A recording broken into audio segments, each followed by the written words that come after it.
मेरा नाम आशीष है। जब मैं 5 साल का था तब मैं पहली बार स्कूल गया था।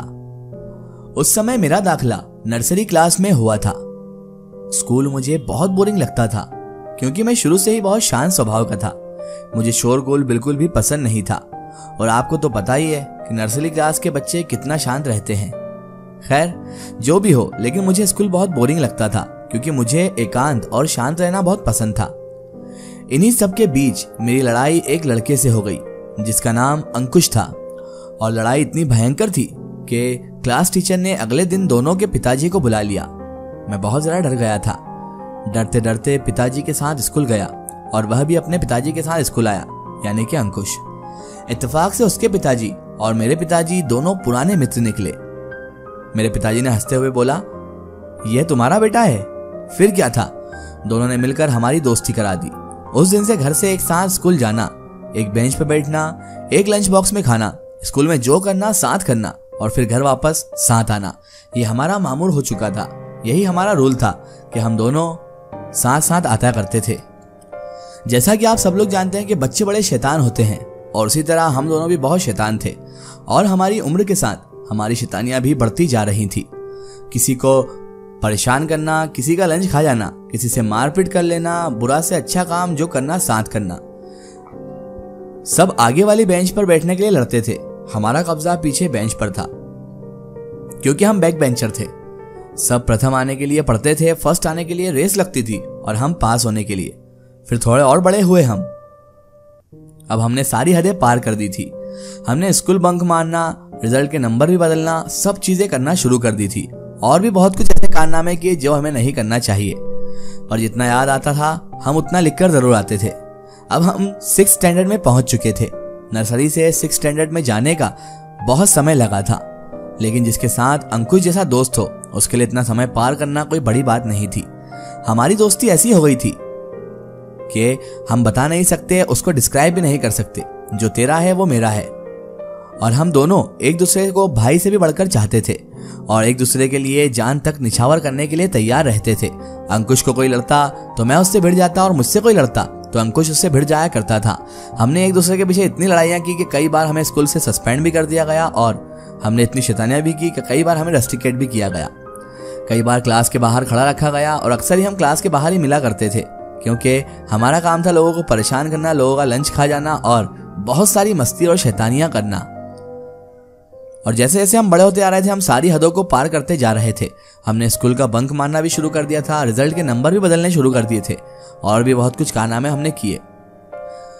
फिर 2007 में मेरे पिताजी का देहांत हो जाता है और मुझे पैसे की प्रॉब्लम के कारण स्कूल छोड़ना पड़ जाता है। तभी मैंने मैट्रिक की परीक्षा CBSE से ना देकर बिहार बोर्ड से दे दी। स्कूल छोड़ने के बाद हमारी दोस्ती और भी गहरी हो गई और आज भी जब हम मिलते हैं तो हर पुरानी बात को याद जरूर करते हैं।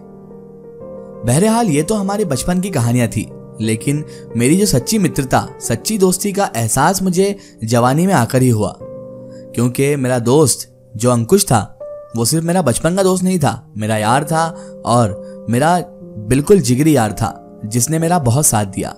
आज मैं आपको ये कहानी इसलिए सुनाने जा रहा हूँ ताकि आपको यकीन हो जाए कि दोस्ती जैसा रिश्ता कोई भी नहीं होता और दोस्त जो कर सकता है वो कोई भी नहीं कर सकता।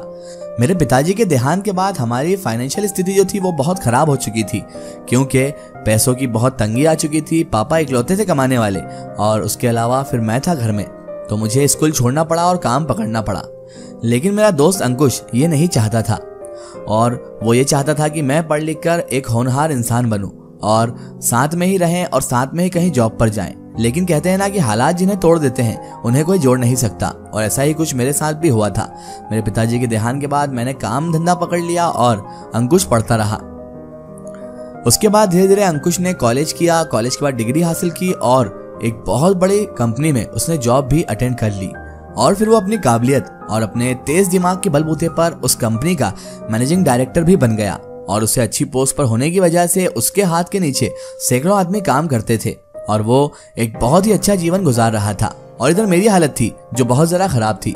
फाइनेंशियल स्थिति खराब होने की वजह से मैं आज भी किसी मजदूर की तरह एक फैक्ट्री में काम कर रहा था। मैंने अपनी पढ़ाई कंप्लीट कर पाया, ना ही किसी अच्छी कंपनी में मेरी जॉब लग सकी।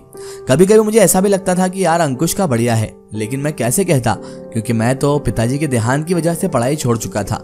अगर आज हम साथ होते तो शायद अंकुश और हम एक कंपनी में और अच्छी पोस्ट पर ही होते। मैं अगर अच्छी पोस्ट पर ना भी होता तो मेरा भाई अंकुश अच्छी पोस्ट पर होता। अब हमारा मिलना जुलना बहुत कम हो चुका था और मेरी फाइनेंशियल स्थिति धीरे धीरे खराब होती जा रही थी। घर में अब मैं इकलौता बच्चा था जो जिंदा था। बाकी सब लोग किसी न किसी वजह से इस दुनिया से स्वर्ग सिधार गए थे। और इसी गरीबी और इसी भुखमरी के बीच मुझे एक गंदी लत भी लग गई।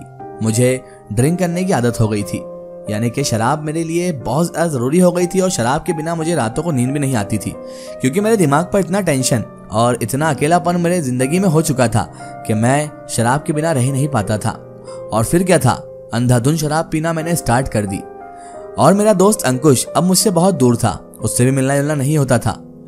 इसी वजह से मैंने अपनी हालत ऐसी कर ली थी कि मैं गली का नंबर 1 बेवड़ा बन चुका था। कभी मेरी सुबह नाले में होती थी तो कभी किसी घर के बाहर के ओटले में। मैं अपने घर भी नहीं जा पाता था, इतनी शराब पी लिया करता था। और फिर क्या था, शराब की वजह से मुझे एक ऐसी बीमारी हो गई जिसके इलाज कराने के मेरे पास पैसे नहीं थे और मैं मौत के घाट उतर जाता अगर मेरा दोस्त अंकुश ना होता। हुआ कुछ यूं कि शराब पीने की वजह से मेरी किडनी फेल हो गई और दोनों किडनी फेल होने की वजह से डॉक्टरों ने मुझे कह दिया कि आपको किडनी ट्रांसप्लांट करवाना पड़ेगा। आपके कोई घर वालों की फैमिली जिनसे आपका ब्लड ग्रुप आपका बोन मेरो मैच होना चाहिए। आपके घर में कोई ऐसा है जो आपको किडनी दे सके।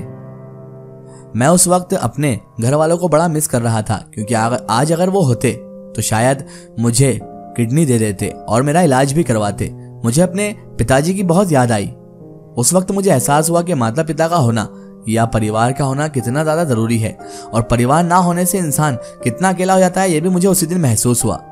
मैंने कहा मेरे परिवार में कोई नहीं है, तो डॉक्टर साहब ने कहा कि चलिए ठीक है, परिवार में कोई नहीं है, हमने आपका ब्लड ग्रुप तो देख लिया है, हम आपको किडनी का अरेंजमेंट करवा देंगे, लेकिन उसको पाने के लिए और आपका किडनी ट्रांसप्लांट करने के लिए कम से कम 15 से 20 लाख रुपए लगेंगे। आप पैसों का इंतजाम कीजिए, हम आपकी किडनी का इंतजाम कर देंगे।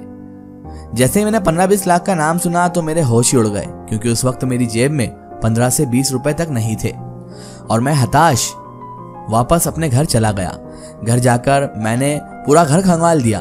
तब जाकर मेरे कुछ सेविंग्स में से मुश्किल से 1500 से 2000 रुपए निकले। 1500 से 2000 रुपए जब हाथ में आए तो और निराश होने लगा कि मेरी जिंदगी भर में मैंने बस 15 से 2000 रुपए ही कमाए हैं और मैंने जिंदगी में किया ही क्या है। मैंने दारू में कितना पैसा उड़ा दिया। और फिर पैसा ना होने की वजह से मैं हताश होकर डिमोटिवेट हो गया और मैंने कहा कि अब इन पैसों की भी मैं शराब पीऊंगा, क्योंकि मौत तो मुझे ऐसे भी आनी है, क्योंकि इलाज तो होना नहीं है। उस रात मैंने बहुत ज़्यादा शराब पी ली और रात को मैं पैदल ही अपने घर आ रहा था, लहराता झूमता हुआ। तभी मेरी एक से टक्कर हो गई।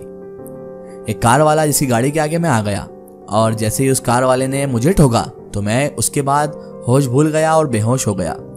सुबह जब मेरी आंख खुली तो मैं उसी हॉस्पिटल में था जहां पर मुझे किडनी ट्रांसप्लांट का कहा गया था। और जब मेरी आंख खुली तो मुझे डॉक्टरों ने बताया कि आप 3 दिन से बेहोश ही थे और मुबारक हो, आपकी किडनी चेंज कर दी गई है। मैं हैरान हो गया। मैंने कहा कि मैंने तो शराब पी रखी थी और मैं किसी गाड़ी से टकराया था, तो मेरी किडनी चेंज कैसे हो गई? तो उन्होंने बताया कि आपका कोई फ्रेंड था, उसने आपको किडनी डोनेट नहीं की बल्कि आपके ऑपरेशन का पूरा खर्चा भी उठाया है। मैं तो हैरान रह गया। मैंने कहा कौन दोस्त था, कौन था वो फरिश्ता जिसने मेरे लिए इतना कुछ किया?